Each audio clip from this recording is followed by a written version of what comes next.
All இந்த white customised நாப்ஸை ready பண்ணலாம் வாங்க. ஃபர்ஸ்ட் HDHMR ஷீட்டில் மார்க்கிங்ஸ் பண்ணி ஈவன் சைஸஸ் ரவுண்ட்ஸ் கட் பண்ணி எடுத்துட்டோம். வி யூஸ்ட் HDHMR பிகாஸ் அதை தான் ரூட்டர் மெஷினில் வச்சு நம்ம ஈஸியாக ஸ்மூதன் பண்ண முடியும்.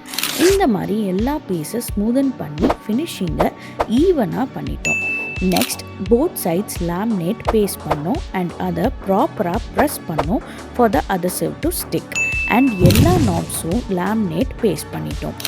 adhesive ட்ரை ஆன அப்புறம் ட்ரிம்மர் மெஷின் வச்சு லேமினேட் எட்ஜஸை ரவுண்ட் ஷீட்ஸ்க்கு ஈவன் பண்ணோம். இதை எல்லா ரவுண்ட் நாப்ஸ்க்கும் ரிப்பீட் பண்ணோம் so that they are all exactly the same. And finally edge டேப்பில் ஃபினிஷ் பண்ணோம். And here's how they turned out.